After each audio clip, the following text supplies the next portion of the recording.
Assalamualaikum warahmatullahi wabarakatuh. Kembali lagi di Kura-Kura Revolusi Channel. Oke, kali ini adalah konten pernyataan wali kota masalah RT RW. Karena banyak yang bermunculan media sosial ya, bahwa akan ada PLT atau semacam, ya kita tahu lah. Nanti kita akan saksikan pernyataan wali kota Makassar, Pak Dhani Pemanto. Oke, berikut videonya. Kota Makassar yang tercinta. Memang tadi pagi ada berita yang cukup menghebohkan bahwa pemerintah kota akan mengevaluasi seluruh RT RW. Judulnya RT RW akan dibukukan. Teman-teman yang saya hormati, perlu saya menjawab atau mengklarifikasi berita ini. Ini adalah usaha kita untuk meresetting pemerintahan. Sebagai contoh, kalau teman-teman punya HP hang, dia tidak berfungsi, atau kelebihan kekurangan kota, atau kelebihan data, maka biasanya HP kita hang. Kalau HP kita hang, dan paling tidak usaha kita yang paling jelas adalah mematikan HP kita, kemudian menghidupkan kembali, dalam istilah Inggrisnya restarting, kemudian men-set kembali isi daripada data kita kalau kita kelebihan data.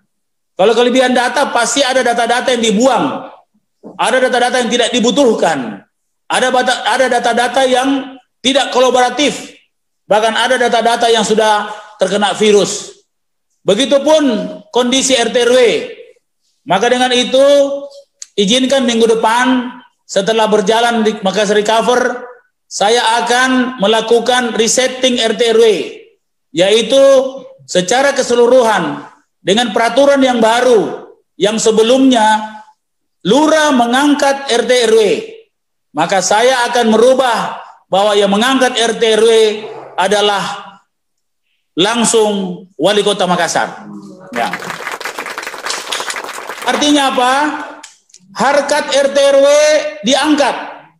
Dia bukan mengandalkan SK lurah. Kenapa saya lakukan ini?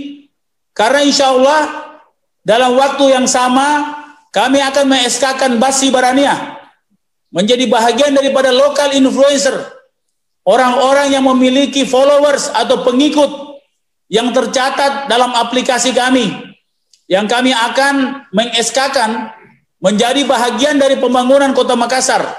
Dan para Basi Barania bisa saja adalah sebahagian besar dari para RT RW yang saya akan memberikan pelimpahan kewenangan sebagai tokoh masyarakat yang akan menilai kinerja lurah dan menilai kinerja camat, dan memiliki hak untuk mengusulkan jika performa lurah atau camat di bawah standar atau mengecewakan masyarakat atau membuat masyarakat sakit hati, bahkan mengintimidasi masyarakat, maka para Basi Barania di setiap kelurahan bisa mengusulkan pergantian lurah dan pergantian camat. Jadi mengusulkan, ya jangan kasih takut-takut lagi lurah camat pasti mau diganti, belum tentu juga. Ya, tapi paling tidak masyarakat punya kekuasaan dan RT RW bisa masuk dalam bahagian itu. Sehingga alangkah lucunya kalau RT RW dilantik oleh lurah, kemudian nanti RT RW yang masuk Basi Barania menilai lurah, nanti si kongkol ki. Jadi sehingga saya akan memutuskan, saya akan menyempurnakan sistem ini. Setelah kita berhentikan semua, maka kami akan mengangkat PLT. Bisa saja yang diberhentikan otomatis menjadi PLT. Bisa saja yang diberhentikan tidak otomatis menjadi PLT. Tergantung seberapa besar mereka bisa bekerja sama dengan pemerintah Kota Makassar. Kenapa saya lakukan seperti ini? Sambil menunggu pemilihan RT RW di 2022. Tetap pemilihan RT RW 2022. Ini sekaligus menjadi bahan klarifikasi saya bagi semua teman-teman yang banyak gelisah. Ada yang SMS sama saya, sudah mikir memenangkan Pak Wali, kenapa kodong kita diberhentikan? Jadi teman-teman sekalian, saya selalu berusaha fair, tidak atas suka atau tidak suka. Tetapi saya bicara tentang sistem. Insya Allah RT RW yang tidak malas, RT RW yang loyal, RT RW yang berdedikasi, saya akan jadikan PLT hingga 2022. Yang kedua, karena RT RW nanti menjadi bahagian penting bagi pendapatan Kota Makassar, di mana saya akan mengambil kebijakan sistem perpajakan kita akan berbasis wilayah, bukan lagi berbasis jenis pajak.